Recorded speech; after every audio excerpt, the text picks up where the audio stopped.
suis amoureuse de la méchante. Encore un titre qui exprime très clairement ce qu'on va trouver en lisant cette histoire éditée chez La Nouvelle Édition. C'est une habitude avec les light novels visiblement. Cette petite phrase concerne donc notre personnage principal, Ohashi Rei, une jeune femme japonaise dont tout ce qu'on sait sur elle se résume à une vie professionnelle déprimante et chronophage, dont elle tente de se distraire par le biais de jeux, que ce soit de société ou vidéo, et particulièrement grâce au jeu de drague Révolution, dans lequel elle incarne une héroïne ayant le choix entre 3 beaux princes. Mais Rei s'en fiche pas mal des princes, puisque son but à elle est d'interagir avec la rivale et antagoniste du jeu, Claire François, qu'elle adore d'une façon relativement masochiste. Fort heureusement pour ses fantasmes, elle se retrouve un beau jour et sans aucune explication ni raison, dans la peau de la protagoniste de son jeu favori et devient Rei Taylor. Et non pas Rae comme je l'ai bêtement prononcé dans ma tête durant la totalité de ma lecture. On a donc affaire à un isekai, ce qui est très loin d'être mon genre préféré, mais je n'avais pas encore de roman yuri, et le côté original de vouloir être avec la méchante plutôt qu'un des princes m'a convaincu de me laisser tenter au moins par le premier volume. Et je n'ai vraiment pas regretté, au contraire.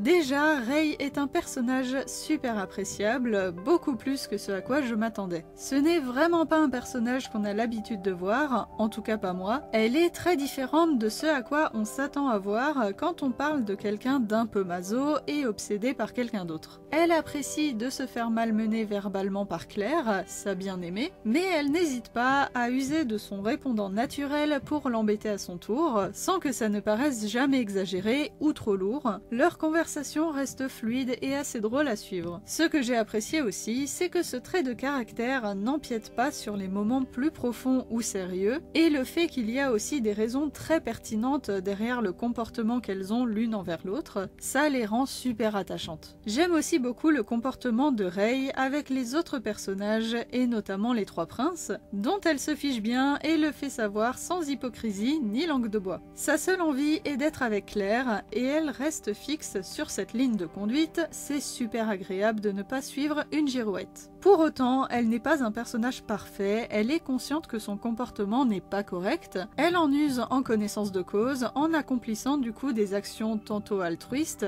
tantôt égoïstes, qui donnent beaucoup de relief à son caractère, et ça la rend très humaine et intéressante à suivre. Bref, c'est un très bon personnage, et à mon plus grand bonheur, ce n'est pas le seul.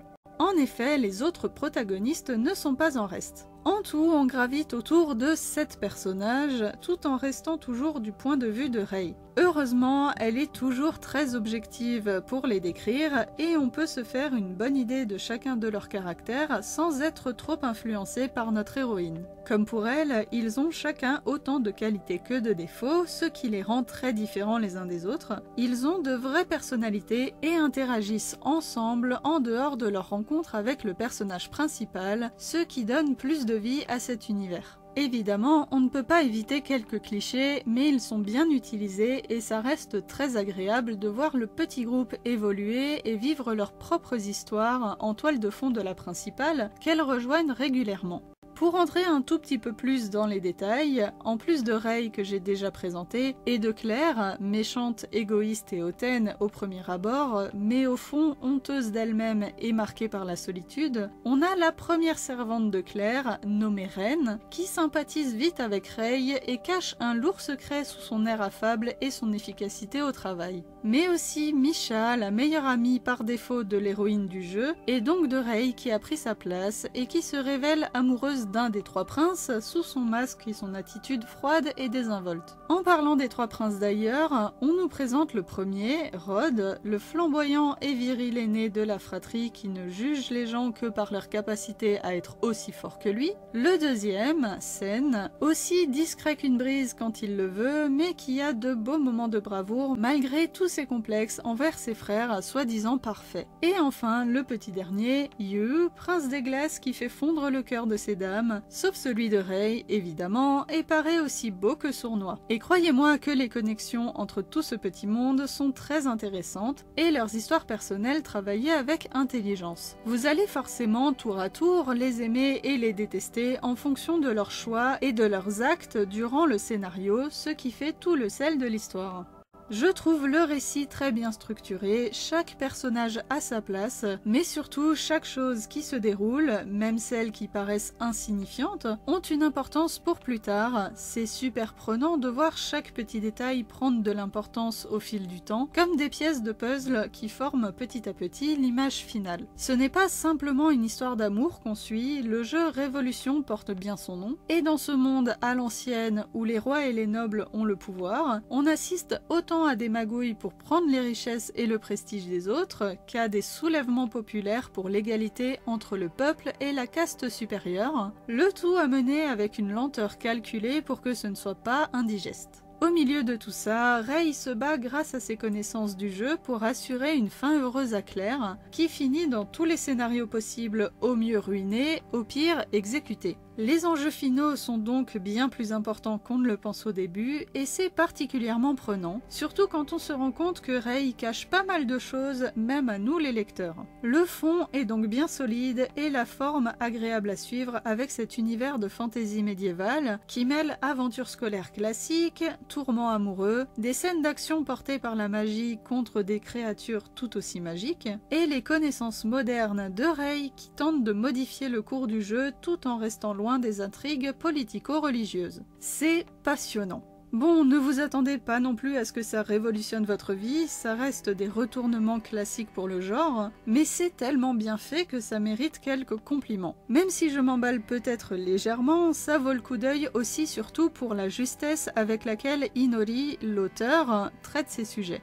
Elle en aborde plusieurs qui sont valables et utiles dans son récit, mais aussi en dehors, comme par exemple son point de vue sur l'homosexualité que j'ai trouvé particulièrement réaliste et pertinent. Rei était évidemment déjà homosexuelle avant d'arriver dans le jeu, et très malheureuse en amour, ce qu'elle continue à être même dans sa nouvelle vie pour le moment. Finir dans un isekai n'assure pas forcément le bonheur immédiat, et ça aussi c'est bien de le constater, ses soucis ne s'arrangent pas par magie. Elle se bat pour que tout aille pour le mieux pour elle et ses proches, c'est inspirant comme évolution de personnage. Je ne vais pas aller trop du côté politique et religieux, mais là aussi, en montrant que tout n'est pas toujours noir ou blanc, bien ou mal, elle dépeint des situations assez réalistes, parfois pour le mieux et parfois pour le pire, avec des actes qui peuvent être assez durs et cruels de la part des personnages, dont notre héroïne d'ailleurs. L'auteur n'hésite pas non plus à aller sur des sujets encore plus tabous, notamment avec une mention d'inceste, qui est amenée de façon inattendue et qu'on a même du mal à voir comme une mauvaise chose vu les personnages concernés et ce qui leur arrive à la fin. Le thème global de l'amour interdit est très présent. D'ailleurs, je soupçonne Rod d'être peut-être du côté masculin de la force, si vous me suivez. En tout cas, je trouverais ça chouette, mais c'est seulement mon côté fujoshi qui parle là. Pour me calmer un peu sur les compliments, je vais vous faire part d'une petite déception quand même. Les illustrations, dessinées par Hanagata, sont bien jolies, mais n'étant qu'au petit nombre de 4, j'aurais préféré qu'elles soient un peu plus illustrantes justement. Déjà, elles sont exclusivement réservées à Rei et Claire, sauf une où l'on voit aussi Ren, elle en a de la chance, mais pour les 3 princes, c'est niet. On peut voir Misha sur une illustration non incluse dans le récit, mais je n'ai aucune idée d'à quoi ressemblent les garçons. Il faut les imaginer avec le peu qu'ils sont décrits dans le récit, et je trouve ça un peu dommage. Ils sont quand même bien présents et auraient mérité qu'on montre au moins une fois leur frimousse. Autre chose aussi, c'est que ce monde est censé être un jeu vidéo vraiment existant dans la réalité de l'ancienne vie de Rei, mais il est plutôt traité comme un autre univers, surtout quand la présence de Rei commence à bien faire changer le scénario de base et les événements prédéfinis, ainsi qu'avec le chapitre bonus qui nous sort complètement de la tête de Rei pour entrer dans celle d'un autre personnage. C'est pas forcément un mal, je préfère largement ça plutôt que le côté jeu vidéo, mais voilà, le positionnement est légèrement flou pour moi, même si ça ne m'embête pas. Je reste cependant sur un avis ultra positif concernant ce roman. J'ai vraiment envie de savoir comment ça va se finir pour Rei et Claire, et pour tous les autres personnages d'ailleurs, puisqu'elles ne sont pas les seuls à être en danger. Si vous aimez les histoires qui savent ménager leur suspense sur tous les points et les relations amoureuses bien traitées et pas forcément évidentes, je vous conseille très fort ce titre. En attendant peut-être mon avis sur le volume 2, prenez soin de vous et au plaisir de vous retrouver dans un autre coin de la chaîne.